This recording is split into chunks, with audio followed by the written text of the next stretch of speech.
وصحبه وذريته وأمته إلى يوم الدين وبعد. فيا أحباب الله وأحباب رسوله صلى الله عليه وسلم، أوصي نفسي وإياكم بتقوى الله فقد فاز المتقون فلا تموتن إلا وأنتم مسلمون. فقال تعالى: يا أيها الذين آمنوا اتقوا الله حق تقاته ولا تموتن إلا وأنتم مسلمون. Saudara-saudariku, bersyukur pada Allah Subhanahu wa Ta'ala mengawali perjumpaan kita di kajian Aqsa Al-Quran Sunnah Solution. Malam ini waktu Indonesia bagian Barat sudah memasuki insyaallah di penanggalan 4 Jumadal Ula 1445 Hijrah bertepatan dengan 16 November 2023 Masehi.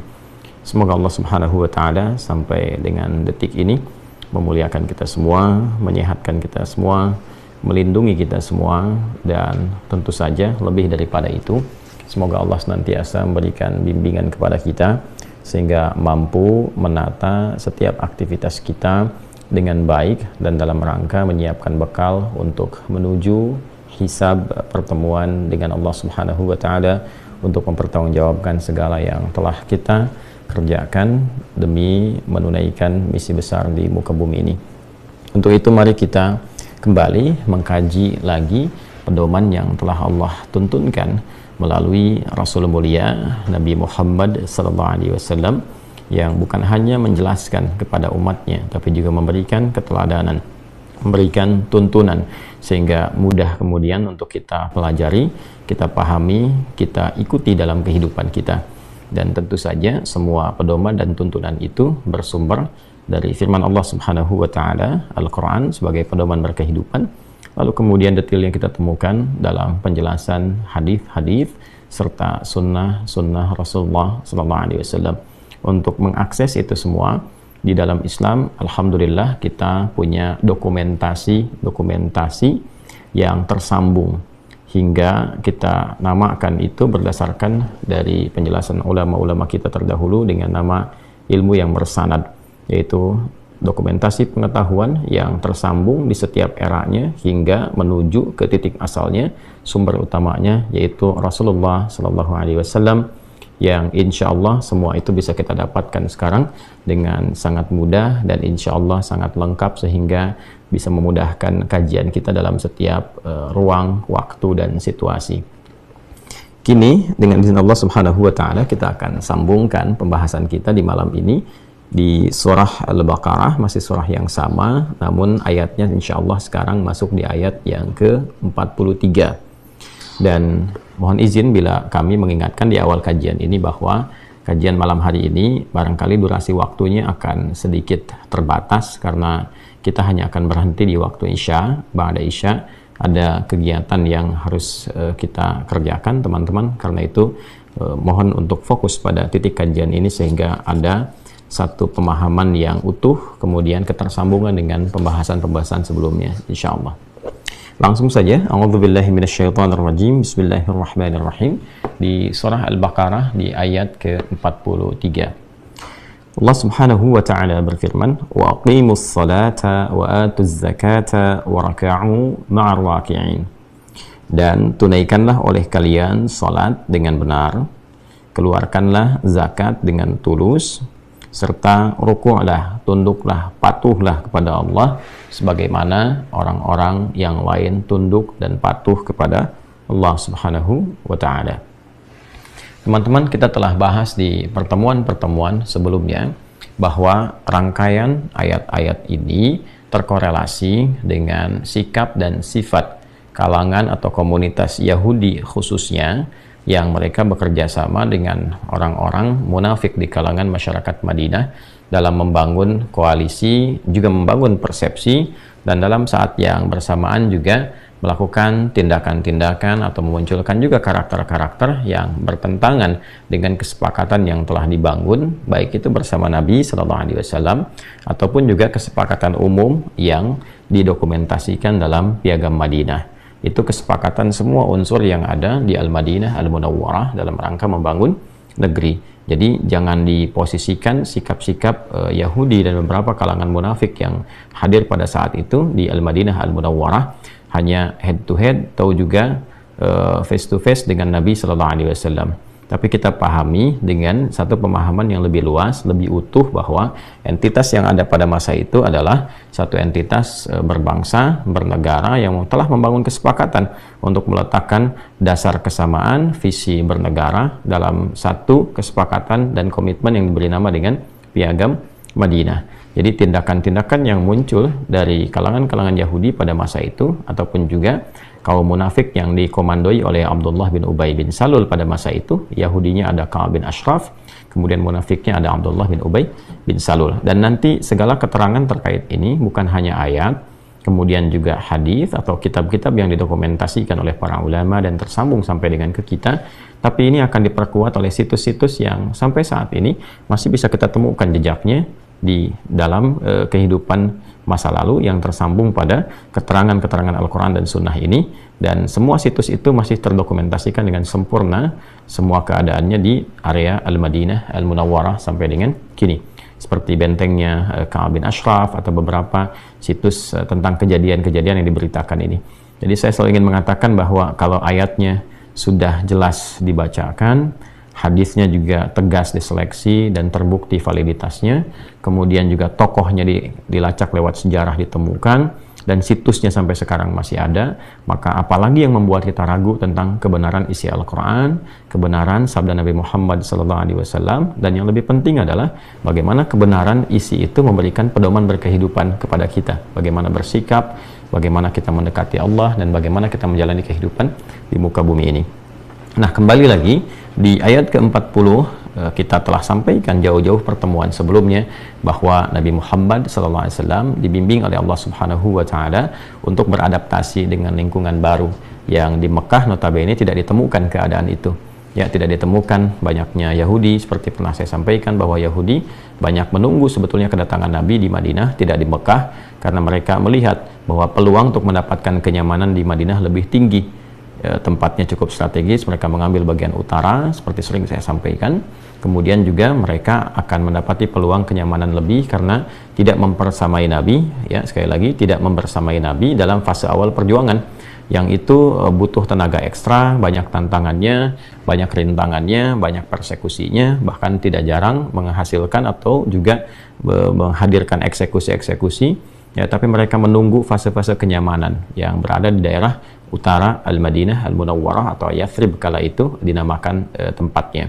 Dan dalam kondisi demikian Nabi datang ke Al-Madinah Al-Munawwarah, kemudian terdapat heterogenitas dari penduduk yang ada pada masa itu, maka kita dapatkan bagaimana Al-Quran membimbing Rasulullah SAW untuk beradaptasi dengan lingkungan baru.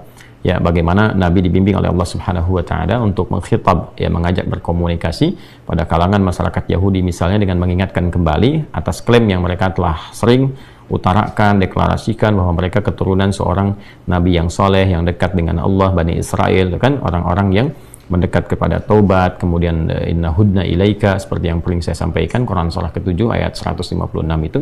Nah, dalam kondisi itu, saat yang bersamaan juga ada sindiran-sindiran halus dan tajam untuk mengembalikan kesadaran komunitas Yahudi khususnya pada masa itu, agar mereka kembali pada komitmen awal. Untuk tujuan awal datang mereka ke Madinah itu apa, kan? Dalam rangka menunggu Nabi, menaati Rasulullah, ya, itu dikembalikan kembali. Ya, jangan karena yang Nabi yang diutus, yang dipilih ini tidak sesuai dengan harapan mereka dari jalur yang tersambung kepada Sayyidina Ishaq alaihissalam, tapi Allah memilih dari jalur Sayyidina Ismail alaihissalam, lantas kemudian semau mereka dengan sifat egosentris dan sifat egoistisnya itu kemudian ditepikan begitu saja sampai menentang ketentuan Allah Subhanahu wa Ta'ala. Maka dalam konteks satu pertemuan ini dan konteks peleburan secara sosial ini didapati fenomena-fenomena. Ya, Nabi dituntun oleh Allah untuk menyadarkan, mengembalikan mereka di ayat yang ke-40, yaitu pola adaptasi awalnya. 41 menyadarkan keimanannya, kemudian 42 mengembalikan ke alam yang benar dengan menghilangkan karakter-karakter buruk, sifat manipulatif dan sebagainya. Nah, 43 ini mengembalikan kepada dasar ketaatan yang sesungguhnya mereka diperintahkan sejak era-era sebelumnya, terutama zamannya Musa alaihissalam sampai ke Isa alaihissalam, dengan ibadah-ibadah yang bahkan namanya tetap sama, masih senafas dengan syariat yang dibawa oleh Rasulullah sallallahu alaihi wasallam, dan di masa Nabi Muhammad sallallahu alaihi wasallam itu disempurnakan keseluruhannya, baik tata caranya, bacaannya, juga dengan hikmahnya, gitu ya. Nah, di titik inilah kemudian bagian 43 atau ayat ke-43 di surah Al-Baqarah ini itu masih tersambung dengan sebelumnya, terkorelasi. Jadi 40 adalah sapaan adaptasinya, 41 mengembalikan keimanannya, 42 menepis sifat-sifat buruk, yaitu karakter manipulatifnya. Lalu ke-43 menunjukkan kembali ritual amalan yang mengoneksikan mereka kembali kepada Allah Subhanahu wa Ta'ala. Kita akan lihat ayat ini sekaligus dengan latar belakang kisah yang terkait dengan turunnya ayat ini. Kitab malam ini yang akan kita jadikan sebagai referensi, ya, dan juga dalam beberapa kajian saya memperkenalkan kepada teman-teman beragam kitab untuk kita ketahui, baik yang masa klasik ataupun yang kontemporer. Malam ini kita bersama kitab Jami'ul Bayan an Ta'wili Ayil Quran, atau dikenal juga dengan tafsir Al-Imam At-Tabari. Ini termasuk tafsir klasik, teman-teman, awal-awal, ya, dari dokumentasi-dokumentasi tafsir yang eranya ini tidak jauh dengan era Nabi Sallallahu Alaihi Wasallam. Jadi kurang lebih 2 abad lah, berarti era di 200-an ya. Jadi kalau di Nabi awal-awal periode hijrah, kemudian di awal abad pertama, nah ini di abad kedua ya kurang lebih, kitab ini sudah bisa diakses, tersambung maksudnya dari kita sampai ke abad itu. Dan yang lebih awal lagi nanti kita juga memiliki tafsirnya Tanwirul Miqbas nih ya, min tafsir Ibnu Abbas radhiyallahu taala anhuma. Ini yang dinisbatkan kepada sahabat junior Ibnu Abbas radhiyallahu taala anhuma. Jadi nanti kita akan urutkan dari tafsir klasik, kemudian pertengahan sampai yang kontemporer. Ya, kita juga nanti seperti saya sampaikan di kontemporernya kita punya Tafsirul Munir misalnya, ya, yang seperti ini. Ini yang Profesor Wahbah Az-Zuhaili yang sangat populer, Allah yarham alaihi. Kemudian nanti kita punya Tahrir wa Tanwirnya Syekh Muhammad Tahir bin Ashur. Kemudian kita punya yang pertengahannya seperti Al-Fakhr Razi, ya. Nanti banyak sekali. Dia yang Mafatihul Ghaib Fakhr Razi. Nanti ada beberapa yang lain, Baydawi, Al-Maraghi dan sebagainya, yang insya Allah kitab-kitab itu kita miliki sehingga kita bisa memudahkan untuk belajar bersama dengan teman-teman sekalian seperti yang guru-guru kami pernah ajarkan, insya Allah.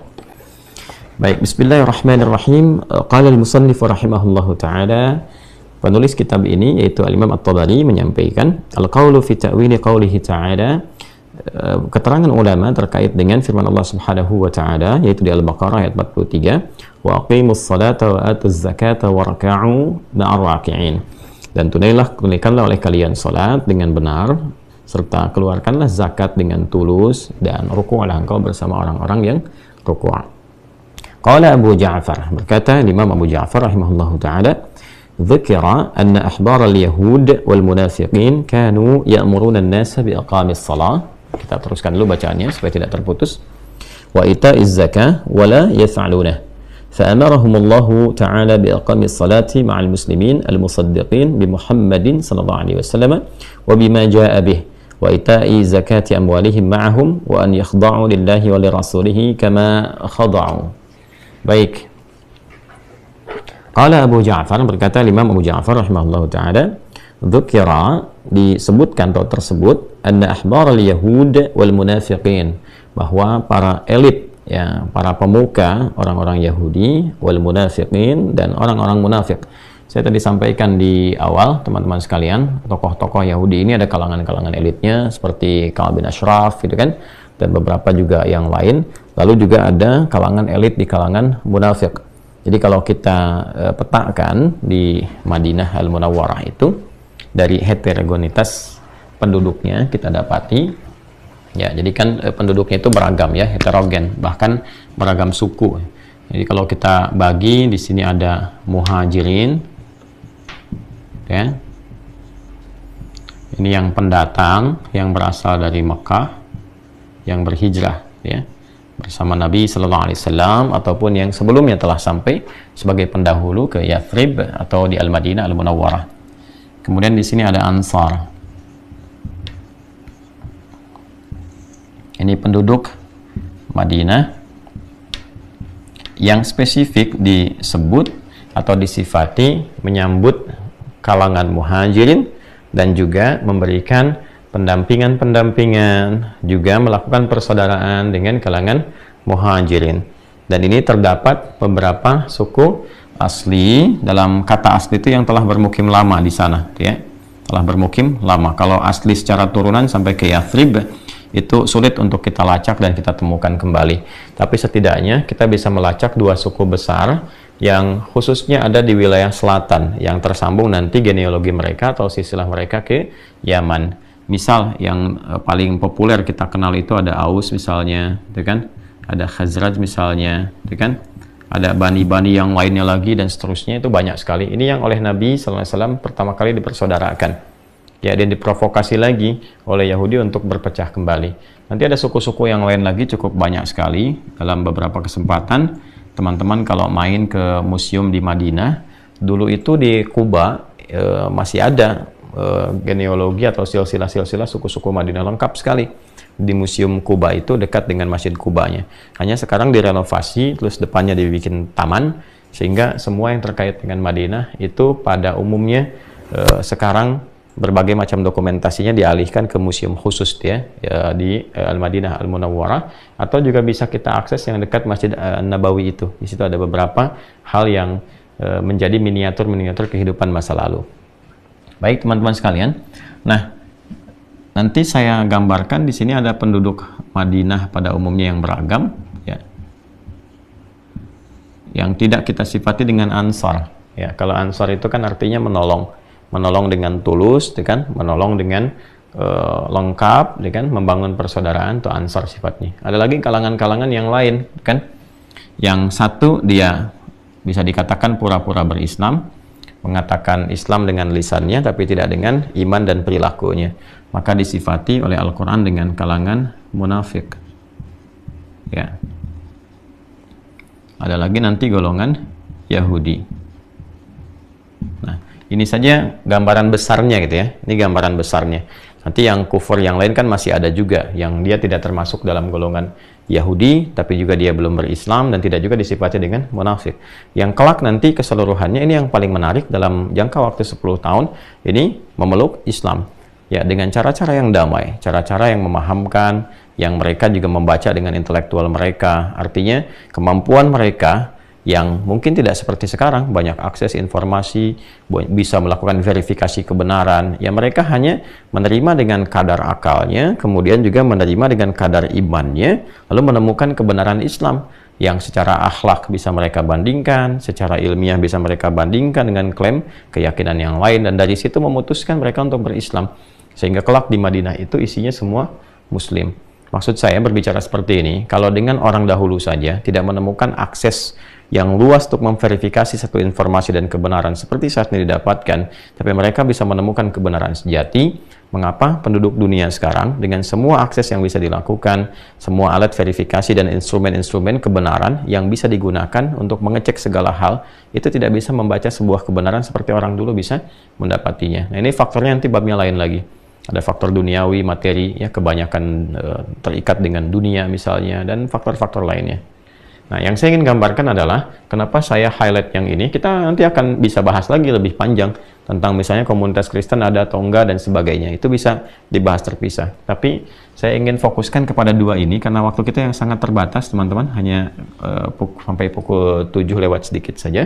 Ya, 19.05 sampai tibanya waktu Isya, waktu Indonesia bagian Barat, sehingga saya fokuskan di titik ini saja. Nah, di Quran surah ke-2 Al-Baqarah ayat ke-43, ini kisahnya terkait dengan elit-elit ini, Yahudi dan munafik. Jadi di Yahudi misalnya kita temukan ada seorang bernama Ka'ab bin Ashraf. Ini populer sekali di kalangan Yahudi. Ya, Ka'ab bin Ashraf. Di sini kita temukan Abdullah bin Ubay bin Salul. Abdullah bin Ubay ya, bin Salul. Dan menariknya, situs-situs terkait dengan petualangan keduanya ini, itu beberapa masih bisa dilacak dan ditemukan sampai dengan sekarang. Seperti bentengnya Ka'ab bin Ashraf misalnya. Ini yang paling komplit nih, seorang pujangga, wajahnya juga secara keduniaan ganteng, orangnya kaya, punya pengaruh, kemudian juga punya pengetahuan tentang keyahudian yang cukup mendalam, tapi provokator juga gitu ya. Ini golongan elit. Dan keduanya disebutkan di dalam sejarah, bukan hanya dinarasikan tapi juga memang diverifikasi dalam perjalanan sejarah sebagai penentang Nabi yang paling utama. Ini penentang Rasulullah SAW yang paling utama. Nah, menariknya teman-teman sekalian, ini menariknya. Jadi dalam masa adaptasi Nabi SAW membangun harmoni dengan seluruh penduduk Madinah dengan keragaman yang ada di dalamnya, seluruhnya kan sepakat dalam konteks piagam Madinah. Ini saya urutkan dulu supaya mudah untuk divisualisasikan itu ya. Piagam Madinah. Nah, isinya cukup komprehensif, mencakup ke semua, mencakup maslahat, termasuk hukum-hukum yang berlaku dalam setiap keyakinan. Jadi kalau nanti ada pelanggaran-pelanggaran, hukum yang diterapkannya apa yang disepakati, ya kan? Saya nanti Yahudi menggunakan skema Yahudi, Nasrani menggunakan skema Nasrani, umat Islam menggunakan hukum Islam, dan lain seterusnya. Nah, yang paling menarik teman-teman sekalian, jadi di era adaptasi ini, Nabi itu kan begitu populer. Jadi Rasulullah ya Sallallahu Alaihi Wasallam, Rasulullah Sallallahu Alaihi Wasallam itu begitu populer di kalangan masyarakat Madinah dengan semua keteladanan yang melekat kepada beliau. Baik sifatnya, sikapnya, dan semua hal yang terkait dengan beliau itu terbukti, baik itu seluruh kebenarannya ataupun seluruh manfaat kehidupannya. Sehingga banyak orang kemudian bukan hanya bersimpati, tapi menemukan kebenaran dalam berkehidupan. Itu poinnya. Jadi orang menemukan tujuan hidup lagi, gairah berkehidupan lagi, orientasi kehidupan lagi, sehingga Islam sangat mudah diterima. Ini yang menjadikan akhlak itu lebih utama dibandingkan dengan kata-kata. Jadi kalau kita berperilaku dengan baik sebagai seorang muslim, Anda karyawan, di kantor Anda jujur, di kantor Anda disiplin, kan? Dalam konteks Anda bekerja, Anda menjadi orang-orang yang baik dalam berperilaku, sehingga orang bertanya, ketika orang bertanya, kenapa engkau begitu? Anda katakan, inilah Islam yang mengajarkan saya demikian. Jadi ketika kita memahami bahwa Islam itu menunjukkan nilai kebaikan, maka itu langkah dakwah yang paling efektif, ya, sehingga mudah mengenalkan semua orang dengan Allah Subhanahu wa Ta'ala. Jadi itu poinnya. Kembali ke sini teman-teman sekalian. Nah, karena ini figur yang paling disenangi oleh massa pada masa itu, ya, dan juga paling dekat dengan rakyat, dengan masyarakat, termasuk juga dikagumi oleh pengikut-pengikut ini. Ya, kan biasa kalangan elit itu kalau lihat pengikut-pengikutnya, masyarakat atau rakyat yang dipimpinnya itu punya kecenderungan mengidolakan ya satu public figure misalnya tertentu, maka mau nggak mau kan elitnya mesti mendekat, ya. Ini sudah hukum. Ya, sekarang aja kan seperti itu, apalagi musim-musim misalnya mau pemilihan, apakah itu pilkada, apakah itu pemilu, dan sebagainya. Pasti public figure itu akan didekati oleh elit, itu kalangan hal yang sangat biasa sekali. Baik itu dari kalangan pemuka agama misalnya, ataupun juga dari ya public figure yang lain dan sebagainya. Itu hukum yang sangat umum sekali. Dan menariknya, ada kaidah dalam tafsir yang selalu saya sampaikan, jika tidak disebutkan siapa tokohnya, tapi informasinya disebutkan sebagai sesuatu yang umum, tidak disebutkan tokohnya siapa spesifik, kapan kejadiannya, ini memberikan kesan bahwa perilaku itu konsisten terjadi di setiap masa, dengan tokoh-tokoh yang berbeda. Makanya nggak disebutkan khusus, untuk memberikan kesan siapapun bisa masuk dalam perbincangan itu di masa-masa depan dengan substansi yang sama, dengan tokoh yang berbeda, tapi intinya sama, intinya serupa. Di dalam kondisi-kondisi ada public figure yang dekat dengan masyarakat, itu pasti akan tampil sosok-sosok yang berusaha dari kalangan elit ini untuk mendekati publik ini, sehingga tujuannya bukan karena public figurnya, tapi tujuannya mendapatkan simpati dari masyarakatnya. Ini poinnya, ya, untuk meraih simpati. Baik ya. Nah, jadi kembali ke sini, teman-teman sekalian. Maka, dzukira anna ahbar al-yahudi wal munafiqin, tersebut bahwa para kalangan elit, ahbar itu kalangan elitnya, gitu kan, pemuka diterjemahkannya. Kalangan elit Yahudi dan munafiqin itu sudah saya sebutkan, sehingga ketika saya sebut Anda terbayang, oh ini si fulan dan sebagainya. Okay? Kanu ya'muruna an-nas bi iqamis shalah. Mereka mulai mengkampanyekan kepada masyarakat, ya, biiqamis shalah wa ita'iz zakat, untuk menunaikan salat dan mengeluarkan zakat. Ya, jadi ini menarik nih. Ya, golongan Yahudi sendiri mencoba kalangan elitnya untuk menarik simpati kalangan muslimin khususnya, gitu kan. Termasuk orang munafik. Kalau munafik ini kan sudah mengklaim muslim di dalam lisannya. Jadi dia mengatakan saya juga muslim, saya pun Islam, gitu kan. Tapi dalam hatinya itu tidak seperti lantang di lisannya. Pun demikian dalam perilaku bersikapnya tidak mencerminkan perilaku yang Islami, hanya menggunakan klaim di lisannya aja, saya juga Muslim, ya. Nah, sekali lagi, ini adalah pelajaran yang sangat besar dari Al-Quran. Bila tidak disebutkan kapan kejadiannya, spesifiknya siapa, ini akan memberikan kesan lagi bahwa di masa-masa